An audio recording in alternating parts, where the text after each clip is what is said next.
All right, guys, we're back. This is going to be our introduction to velocity time graphs. I am on page 8 in your workbook. Now, the way that we did this in class was we actually began with practice number 2, and we looked particularly at question number 5.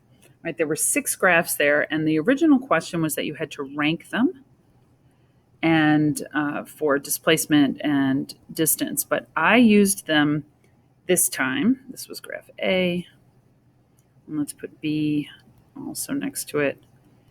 I'm just going to recreate them here because I've already written all over those graphs in my recordings. So I don't want to mess that up. So what I did first was I broke you up into your groups, and I wanted you to use these graphs to predict what the velocity time graph would look like. Now, notice how I'm drawing this a little bit differently.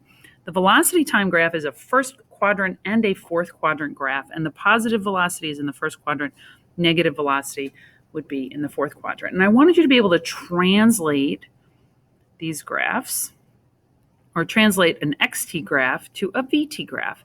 So what we're looking to do, and by the way, yeah, this is my 0 right there, where the horizontal meets the vertical, just like in math class. Okay, so the first thing I asked you to do is to figure out on the xt graph, what is my velocity? And for both of these, right, how do we find velocity on an xt graph? It's the slope of the line. So what's the slope of this line? Well, the slope of this line is 0. The slope of this line is 0 because it's a horizontal line. This tells me the value of the velocity. And if you take a peek, you'll notice that your slopes are constant all the way through. So it doesn't matter what length of time. I know that this particular graph was 10 seconds, but the entire time you are looking at this, I'm going to change the color so that hopefully we can see it.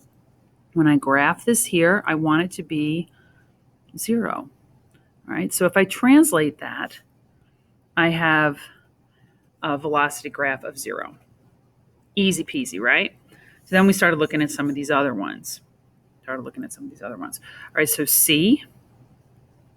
Let's look at my xt graph for C. Sorry, I drew the fourth quadrant just by habit. Right, went from there to there. Right, we do have a number on this, 10 meters, and this was 10 seconds. So right away, if I want to find the slope of my line here, it's going to be 1 meter per second. Right, that's the same as my velocity, of course. So when I translate C into a velocity time graph, well, it's no longer 0. It's no longer along that axis. It's going to be wherever I decide 1 is, 1 meter per second on my graph. And the question then, okay, well, is my velocity the same? Is it that 1 meter per second the whole time, or is it changing? Well, if I look, the slope on this line is a constant slope. It means I have a constant velocity. So my looks like this, right? And you can label it over here if it makes it easier for you to see it. But we have now, oh, you know what? I should have probably made that red because why not? Why not have some consistency, right? So 1 meter per second. There you go. Translate an xt graph to a vt graph. The key difference here that we have to watch out for is what is on my y-axis, and how do you find velocity on each of these graphs? Well, on this graph, my xt graph, I look at the slope. On the vt graph, I look at the y-axis. That tells me the value of velocity. So we moved on to our next ones, right? So let's take a look at E and F. Or no, we did C, and then we did D. Okay, well, D looks like this, right? So here's my xt graph. And actually, if you find the slope of this line, the slope is actually equal to 7 meters over 10 seconds, so about 0.7 meters per second. The x or the vt graph for this one is going to look actually quite similar to the last one we did because it's a positive velocity. It is a constant positive velocity. So we can just draw it again as a horizontal line. In the first quadrant, it should be closer to the axis than the previous one, but I don't think I did such a hot job of doing that. But you get the idea. When we get to E, this is graph E. Graph E looks like this. Starts at 15 meters. This is my X value. There's my T, right? This is still 10 seconds. What is my slope?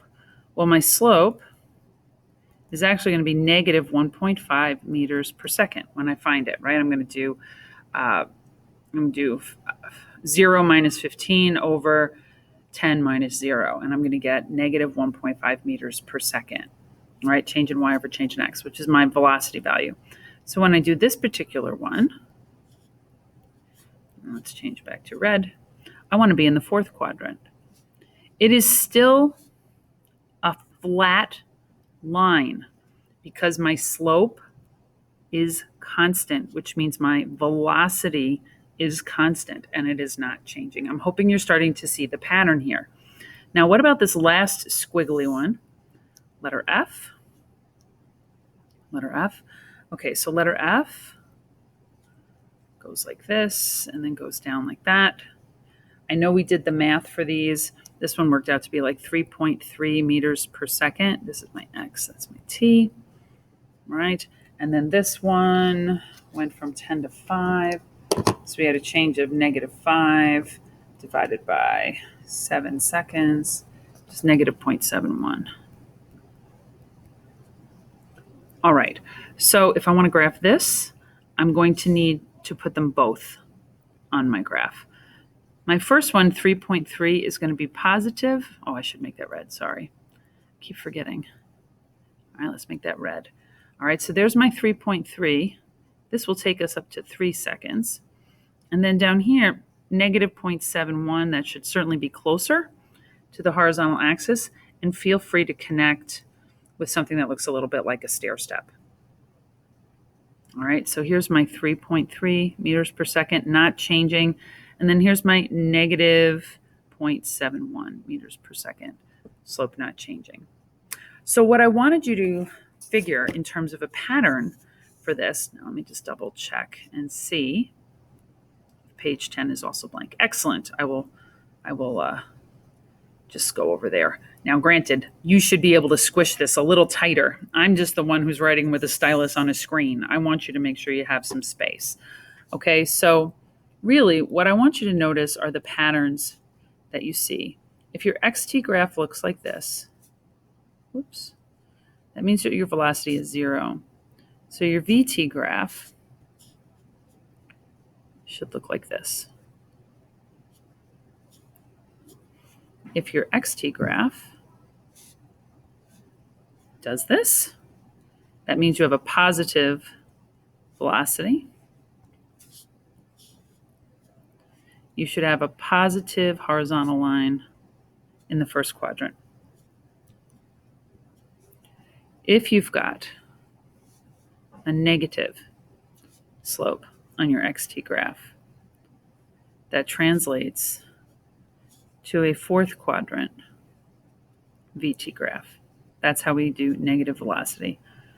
All velocities are constant. So we have these nice horizontal lines. That will not always be the case. We are not always going to have constant velocity, but for now, this is what we see. So you should recognize what's going on, and we're going to ask you to be able to flip back and forth between the two types of graphs. We'll do a little bit more with that tomorrow. We also did a concept builders. So if you missed that, make sure you find me so that I can show you what that is so you can take care of that and show me you did it for the grade. All right, guys, talk to you soon.